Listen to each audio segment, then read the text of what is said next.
টেবিলে বসে আছে টের মা, মামা, মামি ও টের মামাতো বোন। খাবার খেতে খেতে বললেন, আমি জানি জেনি তুমি আমার ভুলে গেছো, তাই বলে এমন ভাবে কাজ করা তোমার ঠিক হয়নি। টের মামি বিস্মিত হয়ে চোখ তুলে তাকালো আমতা আমতা করে। আয়ু বেগম বলল, তুমি তোমার ভাতিজার জন্য টের কথা বলেছিলেন এবং আমি না করে যাই তুমি এমন কাজটা করেছো, তাই না?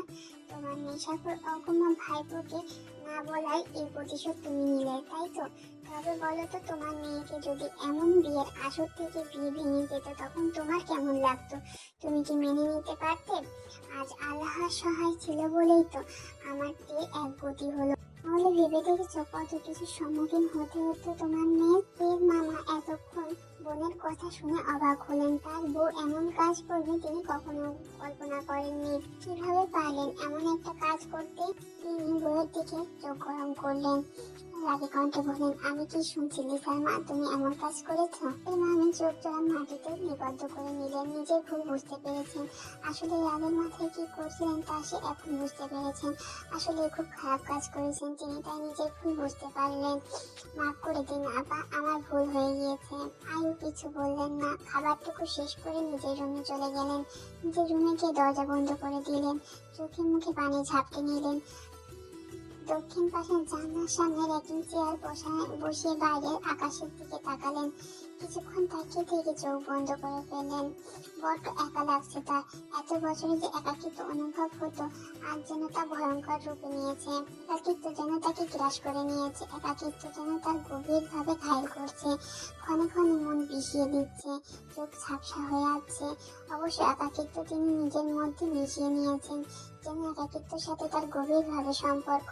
মনে কারো উপস্থিতি টের পেয়ে চোখ খুলে তাকালেন। নিজের ভাইকে দেখে অতি যত্নে চোখের জল মুছে নিলেন। তের মা ইউনা এগিয়ে আসলেন, বোনের কাঁধে হাত রাখলেন। লিসার মায়ের হয়ে আমি ক্ষমা চাইছি বোন। এ ভাই, তুমি কি বলছো? যা হয়েছে ভুলে যাও। আমিও ভুলে গেছি, শুধু দোয়া করো যেন আমার টেমা সুখী হয়। বোনের মাথায় হাত রেখে বললেন, তুই ঠিক আছিস তো? লিসার স্কুল আছে, তাই যেতে হবে। তুই একা থাকতে পারবি তো? একাকিত্বতা রন্ধে রন্ধে রয়েছে, তাকে এই প্রশ্ন করাটা একদমই বেমানান। জানোই তো একাকিত্ব ভয়ঙ্কর, যদি যেটা উপভোগ করা যায় তা আরোই ভয়ঙ্কর। আর আমি এই ভয়ঙ্কর জিনিসে অভ্যস্ত হয়ে গিয়েছি। আর যে জীবনে এতটা সময় একাই পাড়ি দিয়ে এসেছি, সে নিশ্চয় একা থাকা ভয় পায় না। চলে গেলেন। বোনের মুখে লেপ্টে আছে বিষাদের সাপ। এক ভাঙা নৌকা আমি, আছি কোনো রকম নদীর স্রোতের তালে।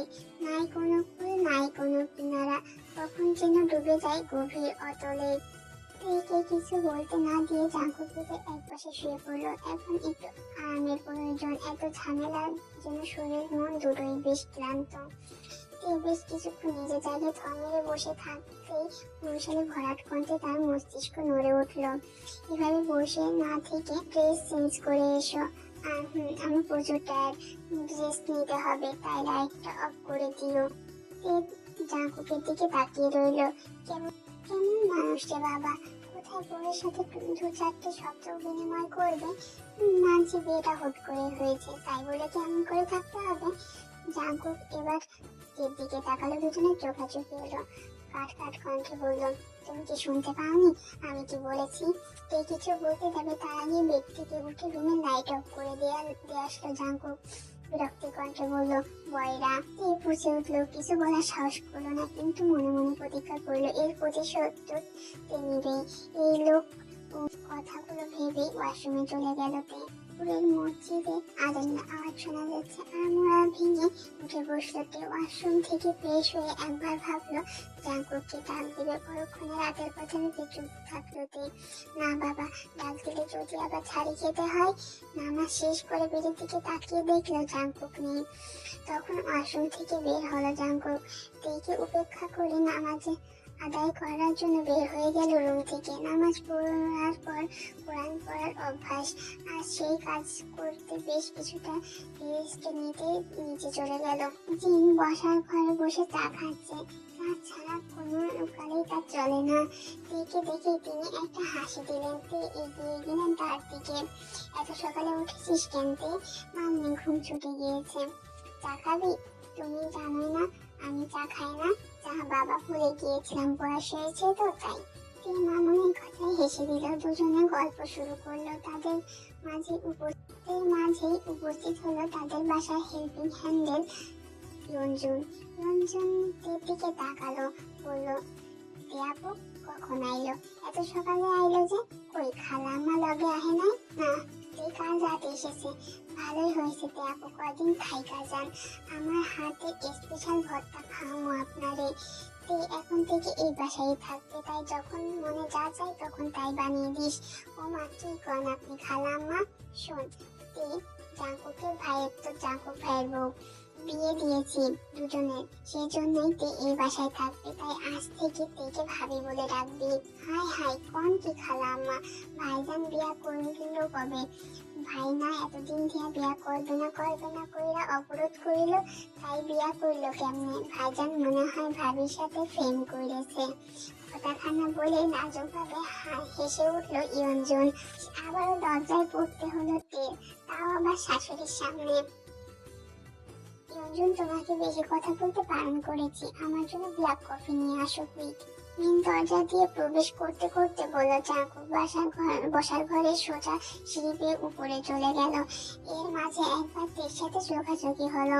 ইয়ঞ্জন দ্রুত কফি তৈরি করে নিয়ে এলেন। তে, যা কফিটা তুই জাঙ্কুকে দিয়ে আয়। আম্মু আমি? তুই। পাপা হাতে কফিকে হাতে নিয়ে দরজার পাশে দাঁড়িয়ে রয়েছে। লোকটা কাছে গেলেই তার ভয় আর জড়তা সবকিছু গুলিয়ে যায়। ঘরের ভিতরে প্রবেশ করলো তে, দেখলো জাঙ্কুক অফিসে যাওয়ার জন্য রেডি হচ্ছে। রেড কালারের শার্ট, ব্ল্যাক কালারের প্যান্ট, হাতে সিলভার কালারের ঘড়ি, চুলগুলো সোজানো, আয়নার সামনে দাঁড়িয়ে তাই ঠিক বাজছে। দেখতে খুব সুন্দর আর সাজানো গোছানো লাগছে। তে নিজের অবস্থা বুঝতে পেরে তড়িঘড়ি করে চোখ সরিয়ে ফেললো। কিভাবে তাকিয়েছিল, না জানি লোকটা কি টের পেল কিনা। টেবিলের উপরে কফির মগ নিলেই সাবধানতা বসে কফিটা তের হাতেই পড়লো। গরম কফিতে হাত পড়ায় তের হাত ঝলসে যাচ্ছে, মুখ দিয়ে আর্তনাদ বেরিয়ে এলো। জাঙ্কুক দেখেও না দেখার ভান করে চলে গেল। তে চোখ দিয়ে জল গড়িয়ে পড়লো।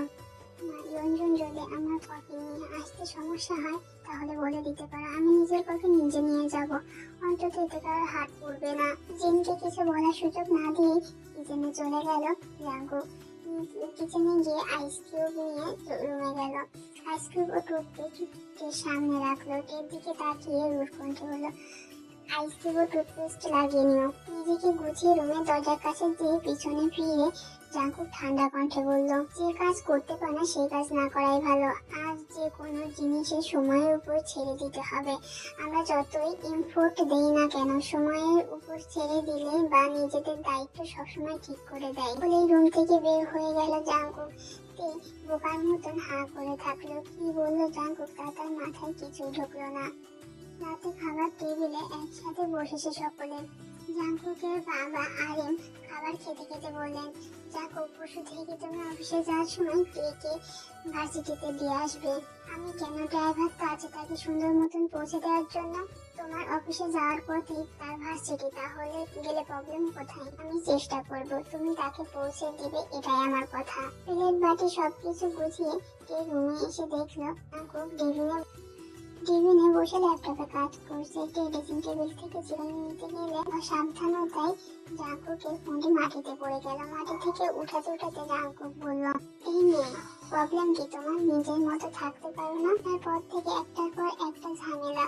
আমি এবং আমার জিনিসের থেকে 100 হাত দূরে থাকবে। চুপচাপ বিছানায় গিয়ে শুয়ে পড়ল তে। কি এতই খারাপ? কেন সবাই তার সাথে এমন করে? দেখি ইচ্ছে করে ফোন ফেলেছে না? কতগুলো কথা শোনার প্রতিশোধ নিব। বদলোক একটা।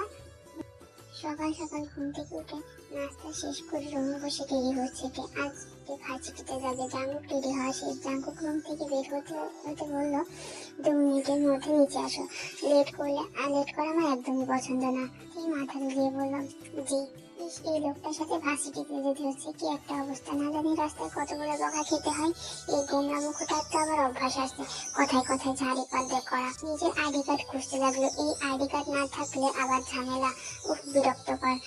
আইডি কার্ড খুঁজতে বেশ সময় পার হলো। ফোনের রিং বেজে উঠলো।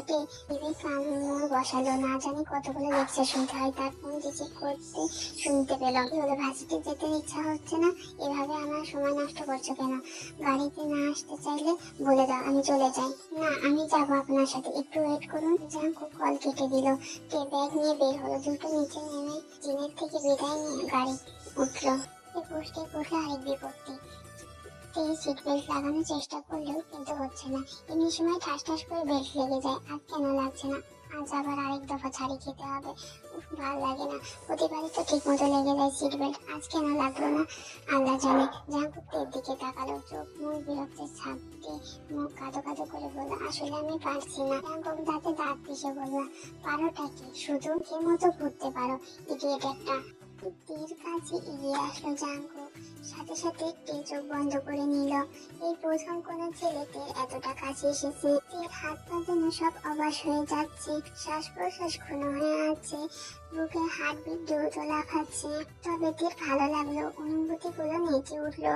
জাঙ্কুক নিজের স্থানে বসে তীর দিকে ভ্রু কুচকে তাকিয়ে বলল, এত রিয়াক্ট করার কি আছে? এত লজ্জায় পাচ্ছ কেন? আমি কি তোমার চুমো খেতে গিয়েছি, নাকি তুমি ভেবেছিলে তুমি আমার চুমো খাবে? তীর লজ্জায় বাইরে তাকালো, সারা পথ চুপচাপ থাকলো। কিভাবে জাঙ্কুক ভাই তাকে লজ্জা দিল ভাবা যায়? এতে ঢুকতেই একটা ছেলের গালে জ্বর বসিয়ে দিল। তে না, সাহস কি করে হয় একটা মেয়ের গায়ে এরকম ভাবে পানি ঢেলে তাকে মাঠের মাঝখানে দাঁড় করিয়ে রাখার? নেক্সট টাইম কোনো মেয়ের সাথে এমন করলে এর আগে এই জ্বরের কথা মনে রাখবেন। এই মেয়ে যে ছেলেটার মুখে জ্বর মেছে, সেই ছেলে তার পাশে দাঁড়ানো ছেলেটাকে উদ্দেশ্য করে বলল, চুপ কর। কিন্তু ভাই, এই মেয়ে ভারী সাহস বলতে হবে। তুমি এইভাবে দেখলে সবাই মুমির মতন গলে যায়, সেখানে তুমি সবার সামনে জ্বর মারলে বড্ড অপরাধ করে ফেলেছো তুমি। এর শাস্তি তোমাকে পোহাতে হবে, এর প্রতিশোধ আমি নিবই। তের দিকে এমন ভাবে তাকালে যেন এখনই চোখ দিয়ে তেকে পুড়িয়ে ছারখার করে দেবে। চোখ দিয়ে যেন আগুন ঝরছে। সেদিক না তাকে ক্লাসে যাওয়ার জন্য পা বাড়ালো। পূর্বে ভার্সিটিতে ঢুকলেই দেখা গেল একটা মেয়েকে কিছু ছেলেরা বিরক্ত করছে। এক পর্যায়ে ছেলেটি মেয়েটির গায়ে পানি ঢেলে দিল। এর মধ্যে মেয়েটির গায়ে জামা পুরো শরীরে লেগে গেল, কান্না করতে লাগলো। মেয়েটির ভার্সিটিতে প্রথম দিন হয় র্যাগিং এর শিকার হতে হয়। ভার্সিটি সিনিয়ররা তাকে মাঠের মাঝে কান ধরে দাঁড় করিয়ে থাকতে বলে। মেয়েটি যখন তা করতে না চায়, এক পর্যায়ে ভার্সিটির ওয়ান অফ দ্য ইয়ারের অ্যান্ড হ্যান্ডসাম বয় বা মেয়েটির গায়ে পানি ঢেলে দিল। ঘটনা শুরু এখান থেকে। সে মেয়েটিকে প্রশ্ন করলো, ফার্স্ট ইয়ারে? মেয়েটি বলল, জি ফার্স্ট ইয়ারে। ও ভালো, তোমার নাম কি আপু? তুমি কোন ইয়ারে?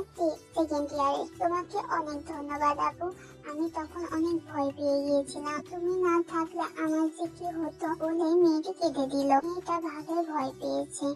তাকে সাহস দিয়ে বলল, কিচ্ছু হতো না, এই কথা আর বলবে না, যা হওয়ার তা হয়ে যাচ্ছে। যাও, নিজের ক্লাসে যাও, মন দিয়ে ক্লাস করো। ধন্যবাদ আপু। মেয়েটি চলে গেল। লিসাকে ফোন কল করলো, তার একমাত্র বান্ধবী। ফোন করতে করতে ক্লাসে চলে গেল। ক্লাসে গিয়ে দেখলো লিসা ব্যাগের উপর ডাউন করে আছে। উফ, এই মেয়েটা এত ঘুম কাতরে সারা রাত জাগবে আর ভার্সিটিতে এসে ঘুমাবে। লিসার কাছে গিয়ে পিঠে একটা চাপড় মারলো, মুখ গোমড়া করে বললো, মারলি কেন? লিসার পাশে বসতে বসতে বললো, মন চাইছে তাই। উফ, বেয়াদব একটা, এভাবে কেউ মারে? পিঠ জ্বলে যাচ্ছে। আচ্ছা সরি বলেই দাঁত কেলালো। লিসা বাঁকা চোখে তাকিয়ে কিছুটা স্থির রইল। লিসা ব্যাগ থেকে পানি বোতল বের করে পানি পান করতে করতে বলল, দিয়ে গেল দুলাভাই নাকি একা একা এসেছি? খুব ভাই দিয়ে বড় ভাই ডাকছিস তো কি বলবো? কেন?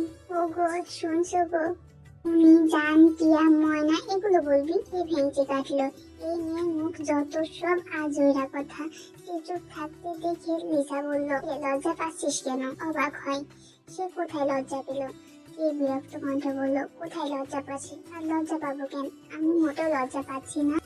ইথুন দুলাভাই তো বিয়ের রাত্রি তো সব লজ্জা ভেঙে দিয়েছে, এখন আর লজ্জা পাবে কি করে? দাঁত কিটমিট করলো। কিছু বলার আগে রুমে টিচার এলো। দুজন মনোযোগ দিয়ে ক্লাস শুরু করলো। দূর থেকে জাঙ্কুকের দিক চোখ পড়লো। ক্লাস করার সময় ফোনে খুব মেসেজ করে যে সে নিতে আসবে। প্রথমে অবাক হলেও পরে খুশিতে নাচে উঠলো। হোক, প্রিয় মানুষ তো মানুষের একটু কেই বা না চায়। আজকে বেশি লেট করে ফেলেছে ভার্সিটি থেকে বের হতে। লোকটার মুখে কেমন লাল হয়ে আছে দেখেই বোঝা যাচ্ছে অনেকক্ষণ যাবত দাঁড়িয়ে আছে, পাশাপাশি রেগেও আছে, গরমে ঘেমে একাকার হয়ে আছে। ভিডিওটি যদি ভালো লেগে থাকে তাহলে লাইক, কমেন্ট, শেয়ার এবং সাবস্ক্রাইব করে দিয়ে যেও।